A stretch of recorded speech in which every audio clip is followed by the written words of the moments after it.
sobre as duas mulheres, eu vou recomendar a vocês que vocês façam uma leitura de Provérbios 7, onde em dado momento a gente tem uma figura que é uma prostituta, um ser maligno. Eu vou até fazer aqui uma parte. Diz o seguinte: diga à sabedoria, você é minha irmã, e chame ao entendimento seu parente. Eles o manterão afastado da mulher imoral. Isso aqui está falando tanto no contexto de mundo, mulher imoral, como dessa questão espiritual, dessa mãe das abominações. Porque essa mulher imoral, as mulheres, as prostitutas do mundo, são como se fossem filhas dessa entidade, literais, né? No sentido de estão fazendo o mesmo que essa entidade fez, antiga. E a Escritura não faz muita questão de ficar nomeando-la. Da mulher imoral, da mulher leviana com suas palavras sedutoras. Da janela de minha casa olhei através da grade e vi entre os inexperientes, no meio dos jovens, um rapaz sem juízo. Ele vinha pela rua, próximo à esquina de certa mulher, andando em direção à casa dela. Era crepúsculo, o entardecer do dia. Crepúsculo tem símbolos espirituais muito interessantes, tá? Entre o dia e a noite. Essa passagem. Muitos rituais eram feitos no crepúsculo. Bom, a mulher veio então ao seu encontro, vestida como prostituta, cheia de astúcia no coração. Ela é espalhafatosa e provocadora. Seus pés nunca param em casa. Uma hora na rua, outra nas praças. Em cada esquina fica à espreita. Ela agarrou o rapaz, beijou-o e lhe disse descaradamente: tenho em casa a carne dos sacrifícios de comunhão, que hoje fiz para cumprir os meus votos. Por isso saí para encontrá-lo. Vim à sua procura e o encontrei. Estendi sobre o meu leito cobertas de linho fino do Egito. Perfumei a minha cama com mirra, aloés e canela. Tudo isso aqui não é à toa as coisas são mencionadas aqui, porque sacrifícios da comunhão, tudo isso aqui é um ritual antigo de fertilidade.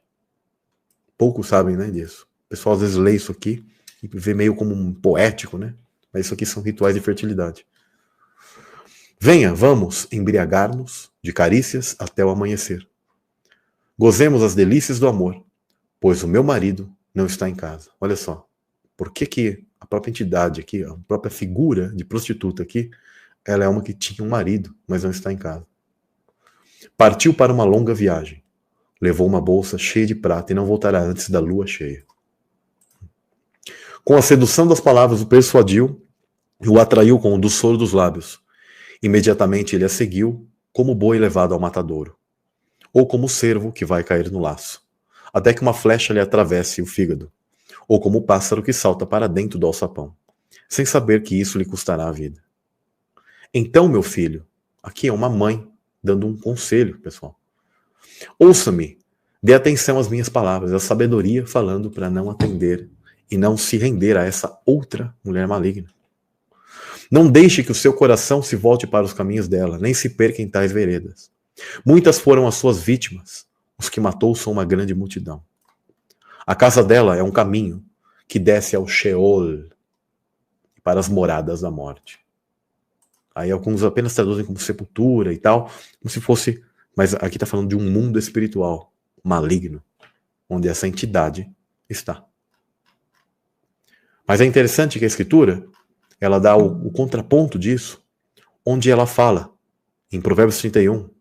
Na verdade, o livro de Provérbios, são conselhos de um pai e de uma mãe. É que eu não fiz a leitura lá do início, mas ele fala sobre a questão de ouvir o teu pai e os conselhos de tua mãe. Está falando em contexto espiritual, não só terreno, mas está falando do contexto espiritual. Por isso que no livro de Provérbios, fala muito sobre essa rohma, essa sabedoria. Da qual, como eu disse, Jesus ele tem atributos do pai e da mãe. Por isso que ele é chamado de sabedoria, ao mesmo tempo ele é chamado de Deus forte, porque ele tivesse atributos do pai e da mãe. Só que um dos atributos dele, naquele verso lá de príncipe da paz, Deus jamais foi príncipe, tá, gente? Príncipe é algo exclusivo de um filho, que é príncipe, mas se torna rei. Então sempre temos essas três figuras. Não é trindade, é família celestial. Não trindade. É igual que você veio para a Terra com uma família. Você tem um pai e tem uma mãe. Dando continuidade, Então diz assim, ó, verso 10, mulher virtuosa, quem a achará? O seu valor muito excede ao de pedras preciosas. O coração do seu marido está nela confiado. Assim ele não necessitará de despojo. Ela só lhe faz bem e não mal, todos os dias da sua vida. Busca lã e linho e trabalha de boa vontade com suas mãos. Como um navio mercante, ela traz de longe o seu pão. Levanta-se mesmo à noite, para dar de comer aos da casa e distribuir a tarefa às servas. Examina uma propriedade e adquire, planta uma vinha com os frutos de suas mãos. Cinge os seus lombos de força e fortalece os seus braços. E aqui vai falando muitas coisas sobre essa mulher linda. Ele finaliza o livro de Provérbios com essa mulher virtuosa. Que ela é o símbolo de que toda mulher deve ser, né? Uma mulher humilde, tá? Submissa ao marido, e não no sentido de que ela é menor, ela vale menos, mas de sua submissão natural, do qual o seu marido a protege. Toda mulher, que é mulher, ela quer que o seu marido a proteja.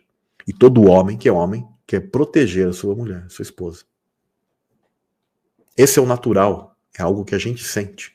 A gente, né? Porque as mulheres gostam de... O homem que ele tenha, né, digamos assim, os braços maiores lá para aqui, para abraçá-la. Porque ela sente isso. E a gente sente isso.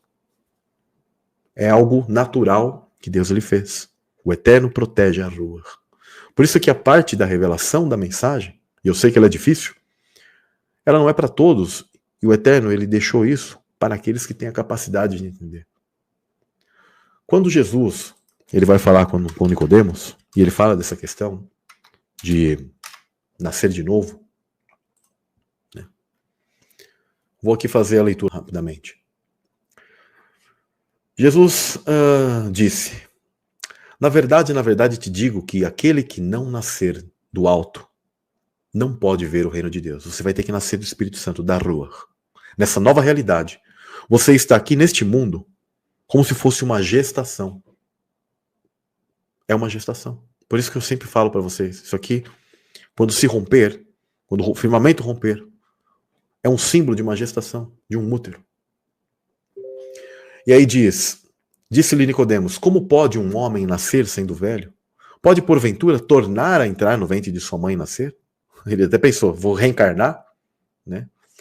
E obviamente que não. Então Jesus diz, responde, na verdade te digo que aquele que não nascer da água, e aí ele está falando, às vezes as pessoas pensam que é só o batismo, sendo que o batismo ele simbolizava o quê? Nascimento deste mundo. Quando você até faz o ritual, é porque você está conectando com a água, que é um líquido atemporal, conectando o teu ser com a parte celestial, dizendo, eu aceito o que foi feito por mim. Eu me arrependo. Só que aí você vai ter que continuar dando frutos ao longo da sua vida. Do contrário, aquilo é apenas um banho. Independentemente se você coloca a aguinha na cabeça ou se você mergulha uma água. Sempre o lance de estar envolto na água por dentro. No Velho Testamento, coisas semelhantes eram feitas, só que como havia menos água, era feito apenas de colocar água na cabeça. Então não há nenhum problema, tá? Agora, quando tem água em abundância, faça ali então o ritual num rio ou num local que te cubra, porque é assim que a gente veio ao mundo, dentro da água. E aí ele diz, e da rua, porque ele estava falando em hebraico com ele. Ele não estava falando dessa maneira que às vezes a gente pensa nascer da água do espírito. O pessoal, não sei o que o pessoal pensa hoje de espírito, que o pessoal pensa que é como se fosse um fantasma, uma fumaça apenas. Mas a verdade é uma natureza divina, né? O termo espírito. Só que no caso daqui que Jesus está falando do ser, de um ser do qual você vai nascer.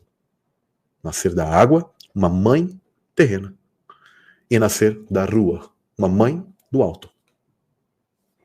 Não pode entrar no reino de Deus. Você não vai poder entrar no novo céus e nova terra se você não nascer. Se você não ter o arrependimento para que essa natureza venha o quê? Te tomar por conta e você venha sair deste mundo material e físico. Isso não é pensamento gnóstico. Isso é o que a Escritura fala. Jesus respondeu, né? O que é nascido da carne, preste bem atenção, do mundo material, da carne. Néfilins nasceram neste mundo, não nasceram? Eram espíritos malignos, nasceram da carne. Mas é carne.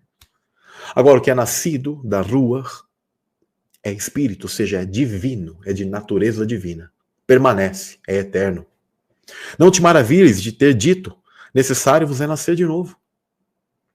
Aí ele tá entendendo que ele está falando em hebraico, ele está falando a ruach, ou seja, esse ser, assopra, o mesmo verbo que ele usou lá no Velho Testamento de assoprar, que o termo lá significa também acender. Ou seja, você estava apagado, você estava morto, o teu espírito estava morto por causa da queda. Você tem essa parte. Você estava morto e ele acendeu. E ele colocou dentro de um corpo. Esse é o Adão. Pré-existente. O espírito dele, mas ele foi acendido. Você sabia que o termo significa acender? Ligar, acender, literalmente. Acender fogo. Ele te ligou, ele te colocou uma parte sua do teu ser espiritual aqui, ó, para você passar isso aqui. E aí ele diz, né? Só sopra aonde quer. Ou seja, a ruach, ela vai fazer você reviver, ressuscitar aonde quer. E ouves a sua voz. É um ser, tá? Tem voz. Mas o pessoal pensa que é poesia, né? Vós não sabeis de onde vem, nem para onde vai. Assim é todo aquele que é nascido da ruach. Porque ela... Lembra que a Escritura fala que a sabedoria...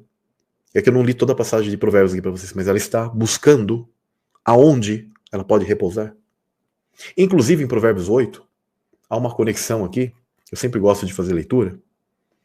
Ela diz assim, ó, bem-aventurado o homem, a Chokhmah, a sabedoria, a Ruach, o Espírito Santo. O homem que me dá ouvidos, velando as minhas portas cada dia, esperando as ombreiras da minha entrada. Porque o que me achar, achará a vida e alcançará o favor do Senhor. Mas o que pecar contra mim, violentará a sua própria alma. Todos que me odeiam amam a morte. Aqui está falando do pecado contra o Espírito Santo, a Ruach. É o último dos pecados. Aliás, todos os anjos, os seres malignos, que eles não têm perdão. Por quê? Porque eles chegaram a violar as coisas num nível. Porque eles violaram aquilo que é sagrado. Aquilo que está conectado ao Espírito Santo. Essa entidade maligna antiga que caiu. O que eles fizeram é o pecado contra o Espírito Santo. E a própria entidade, que era essa criativa, que gerou, foi muito além, né? Como vocês sabem, e é a mãe das abominações, se tornou a mãe das meretrizes, que sempre nas culturas esteve ali buscando adoração para si. E aí é interessante que você conecta isso e fala assim, uau, agora eu estou compreendendo. Então, continuando, ali em João, aí ele diz, Nicodemos respondeu e disse, como pode ser isso? E Nicodemos era um mestre. Jesus respondeu e disse-lhe, tu és mestre de Israel e não sabes isto? Porque muitos dos estudos antigos da Kabbalah, quando ele era passado para os sacerdotes, e eles falavam sobre a figura do Pai e da Chokhmah, né, ou Shekhinah, né, era entendido já que o Espírito Santo é feminino e que ele vai fazer o ser nascer de novo para retornar. Então Jesus ele supunha, né, que ele sabia disso. Só que aí ele fala assim, não sabes isto? Na verdade te digo que nós dizemos o que sabemos e testificamos o que vemos e não aceitais o nosso testemunho.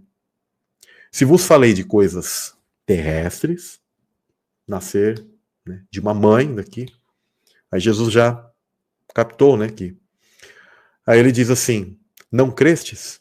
Como crereis se vos falar das coisas celestiais? Inclusive isso aqui é uma passagem que muito Deus ele tem falado no meu coração, que é a mesma coisa. Eu tô aqui numa live falando com vocês sobre coisas muito profundas, dando tantas pérolas. E eu sei que talvez no dia de amanhã outras pessoas vão xingar e vão dizer que eu sou um louco. E é a mesma coisa. E eu não estou querendo fazer a comparação o nível de Jesus, tá? Jamais. Ainda que ele disse que nós faremos coisas maiores que ele. Que eu sempre fico pensando, mas como, pai? Vou fazer algo maior que Jesus, né? Se vocês analisarem tudo que Jesus ele colocou no Velho Testamento e no Novo, e aí quando ele já estava aqui, quando ele começa a colocar a prática, que tem os milagres do Velho Testamento, coisas incríveis, você fala assim, nossa, como que as pessoas fizeram aquilo? Por meio do Eterno. Mas ele deu esse poder a essas pessoas. E quando Jesus, alguém tocava nele e era curado, ele dizia assim, vá, a tua fé te salvou, a tua fé te curou. Que é o quê? Fidelidade. um tipo de poder ou algo que você tem, você crê e aquilo vai se realizar. Você consegue mover coisas. Por isso que ele falou, vocês podem conseguir mover montanhas. Ele não está falando aquilo de uma maneira poética. É possível, só que quem consegue hoje, né? Porque a gente foi atrofiado, estamos atrofiados hoje. Né? O sistema também tem nos atrofiado. As pessoas não conseguem entender nem que elas são filhos de Deus. Xingam, ficam bravas que você fala, não, eu sou apenas um lixo. Né? Aí elas pegam às vezes o vermezinho de Jacó. Ah, eu sou um verme, ó. Mas a Escritura também fala que você é a coroa da criação. Vocês têm que entender o contexto daquilo que está sendo dito. Quando você é pequenino, mas ao mesmo tempo, você é alguém que tem o poder do eterno em si, para que você faça coisas maiores. Jesus disse isso. Pedro, quando ele andou na água, ele está fazendo o mesmo que Jesus, porque não foi nem Jesus que fez com que ele andasse. É ele que acreditou e foi até Jesus e começou a andar. Quando ele já olha para as outras coisas, aí ele já... Porque preste bem atenção, se ele está andando até Jesus e fosse Jesus que estava fazendo aquilo para Pedro, mesmo que ele olhasse para as outras coisas, ele continuaria andando na água. Mas você vê que é alguma coisa que é dentro de nós, que podemos despertar e ter a capacidade disso. Mas ele confiou tanto, porque ele amava tanto, Jesus confiou, que ele conseguiu despertar isso que está dentro de nós. E andou ali. Mas aí quando ele começou a olhar para a tempestade, para o movimento das águas, ele perdeu isso, aí ele já começou a afundar. Bom, compreendendo todas essas coisas, é aí que a gente entende, bom, então é isso. Existem essas duas entidades. E eu quero chamar a atenção para o símbolo do Espírito Santo, que é a Ioná, uma pomba. Eu quero chamar a atenção que essa entidade maligna, inclusive muitas entidades femininas, elas adotaram símbolos de pomba muito antes que a figura do Espírito Santo tivesse sido mostrada com esse símbolo. Por quê? Queriam usurpar. Afrodite, Semíramis, entre outras entidades, sempre querendo roubar o papel, né, daquilo que é original, sempre querendo corromper. Agora, essa entidade maligna, ela é adorada, e ela é conhecida como Lilith, como coruja, criatura da noite. E isso é interessante porque são duas aves, mas opostas. Né? A pomba, que tem digamos assim, sua forma toda, digamos assim, mansa, toda fofinha ali. A coruja já é um ser da noite, das trevas. Não que eu estou demonizando as corujas, tá? Mas é interessante o tipo de analogia e comparação. Eu vou até colocar aqui algo. Quer ver? Ishtar, Astaroth, né? Essa entidade aqui, ó. Uma lua, sempre a lua. Tá? É uma entidade venerada antiga. Ó, aqui. Pés de coruja. Né? Na Mesopotâmia. Quem é essa entidade que esses caras veneravam? É aquilo que eu sempre coloco, né? A Bíblia já colocou. Que se fazia bolos a ela. As mulheres choravam a Tamuz. Então essa entidade antiga, chamada de Rainha dos Céus, era essa antiga entidade que as pessoas digamos assim, se escandalizam porque eu falo que ela foi banida e que fazia parte de um contexto com o Eterno antes, mas hoje ele tem uma nova criação, novos céus, nova terra, novo Mashiach. E nós estamos aqui inseridos com a chance de termos uma redenção. Se eu colocar aqui, ó, Bohemian Grove, o que esses caras adoram da elite? Vocês já ouviram falar disso? Onde eles foram pegos nesse local, uma fita de vídeo antiga? Onde eles estavam adorando o quê? Estão adorando que entidade? Que é uma coruja gigante. E os caras aqui, ó. Quem é essa entidade? Compreendem? Quem é essa tal coruja? E aí depois tem gente também que diz que no mundo celestial não existe feminino, masculino. Ela é a mãe das súcubos e íncubos, principalmente das súcubos, dos seres espirituais femininos que assolam as pessoas, e isso existe, mas as pessoas negam, né? Então, eu vou falar o que para vocês? Vocês vão sempre, as pessoas vão negar? Em Isaías 34:14 diz: as criaturas do deserto se encontrarão com as hienas e os sátiros, balirão uns para os outros. Ali também descansarão as criaturas noturnas e acharão para si locais de descanso. Na verdade, ali descansará ou ficará Lilith. Está associando com esse tipo de trecho, porque está falando sobre demônios, na verdade. Não é animaizinhos. Falam mundo espiritual em desertos, onde os seres ficam lá, quando Jesus expulsa, eles ficam vagando em lugares desertos. Né? Então está conectado a isso. E os paradoxos de Satanás e Yeshua, eles são muitos. Ambos, nas escrituras, quando você conecta os textos de Ezequiel, Isaías, Ezequiel 28, 31, entre muitos outros textos, você consegue perceber que ambos possuem um símbolo de leão. Mas Jesus é o leão de Judá. Ambos são chamados príncipes. Mas Jesus, ele é o príncipe da paz. Jesus te dá a vida, e Satanás é conhecido como o da morte, o anjo da morte. Ambos são chamados de senhores. Jesus é o Senhor dos senhores. E Satanás, ele era chamado de senhor, sim. O termo Baal é como um senhor. Significa senhor. Baal, marido. Aquele que tem posse de algo. Ambos estão ligados a reis. Só que Jesus é o rei dos reis. Satanás chegou a ter um tipo de reinado. Mas Jesus, ele é o rei dos reis. Entende? Ó, rei dos reis. Existiram outros reis, mas ele é o rei dos reis. Não só reis humanos, reis celestiais. Tanto que nós temos linhagem espiritual, onde ele fala de linhagem de reis e sacerdotes. É interessante que ambos têm um título que aí faz muitos pensarem, né? Poxa, esse título é, né? Estrela da Manhã. Jesus, Estrela da Manhã, Satanás, Estrela da Manhã também. Como? Por quê? Porque houve um paradoxo. Aliás, Satanás, quando você vai no hebraico, Heler Ben Shahar, você consegue entender que ele era chamado de filho, esse Ben Shahar, filho de Vênus. E Vênus é essa entidade antiga, a mãe das abominações. O filho da mãe das abominações. O filho de Vênus. Né?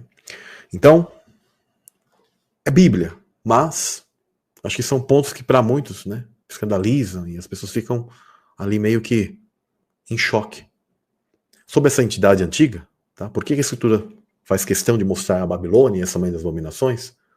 Porque Lilith era uma deusa, onde eles entendiam que ela era a prostituta do templo de Ishtar, um demônio, uma entidade feminina maligna que causava medo nos homens e buscava convencê-los através da sedução. Estava associada à lua, ao adultério, à morte, ao aborto, a doenças sexualmente transmissíveis. Né?